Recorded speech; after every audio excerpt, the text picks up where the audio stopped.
তৃতীয় ধাপের ৮৭টি উপজেলা পরিষদ নির্বাচনের ভোট গ্রহণ আজ সকাল ৮টা থেকে শুরু হয়ে ভোট চলবে বিকেল ৪টা পর্যন্ত।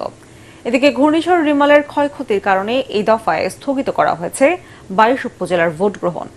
নির্বাচনী এলাকার আইন শৃঙ্খলা রক্ষায় অন্যান্য বাহিনীর পাশাপাশি মোতায়েন করা হয়েছে ৩০০ প্লাটুন বিজিবি। বিস্তারিত জানাচ্ছেন ইকরামুল হক সায়েম। তৃতীয় ধাপে ৮৭টি উপজেলা পরিষদ নির্বাচনে ভোট গ্রহণের জন্য কেন্দ্রে কেন্দ্রে চলছে শেষ সময়ের প্রস্তুতি। এ দফায় ১১২টি উপজেলা নির্বাচন অনুষ্ঠিত হওয়ার কথা থাকলেও ঘূর্ণিঝড় রিমালের প্রভাবে ২২টি ও নানা জটিলতার কারণে আরও ৩টি উপজেলায় ভোট স্থগিত করেছে নির্বাচন কমিশন। বাকি ৮৭ উপজেলায় নির্বিঘ্নে ভোট গ্রহণে নেওয়া হয়েছে নানা প্রস্তুতি। এরই মধ্যে ৩০০ প্লাটুন বিজিবি সহ র্যাব, পুলিশ ও আনসার বাহিনীর সদস্যদের মোতায়েন করা হয়েছে ভোটের মাঠে। ওয়ালটন ফ্রিজ কিনে অনেকের মতো আপনিও হয়ে যেতে পারেন মিলেনিয়াল। সেরা পণ্যের সেরা অফার। এই দফায় চেয়ারম্যান, ভাইস চেয়ারম্যান ও মহিলা ভাইস চেয়ারম্যান পদে প্রতিদ্বন্দ্বিতা করছেন ১,০০০-এর বেশি প্রার্থী। বিনা প্রতিদ্বন্দ্বিতা নির্বাচিত হয়েছেন ১২ জন।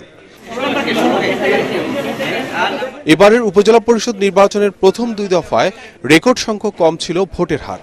তৃতীয় দফায়ও ভোটার উপস্থিতি বাড়ানো নির্বাচন কমিশনের জন্য বড় চ্যালেঞ্জ। ভোটার উপস্থিতি কমিশনের উপরে ডিপেন্ডেন্ট না, কমিশনের উপরে ডিপেন্ডেন্ট শুধু এইটুকু যে কমিশন শান্তিপূর্ণভাবে নির্বাচনটা করতে পেরেছে কিনা, ভোটারদের নিরাপত্তা আছে কিনা, প্রার্থীর নিরাপত্তা আছে কিনা, এটা তো সেগুলো তো কোনো সমস্যা নেই আমাদের।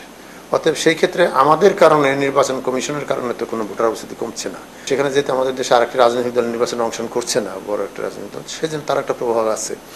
এছাড়া অন্যান্য অনেক কিছু থাকতে পারে, আবহাওয়া থাকতে পারে, সিজন থাকতে পারে, ওখানে ক্যান্ডিডেট কেমন আছে সেটার উপর, ক্যান্ডিডেটের জনপ্রিয়তা কেমন, বেশি অধিক সংখ্যক জনপ্রিয় ক্যান্ডিডেটরা থাকলে সেখানে ভোটের হার বেশি পড়ে।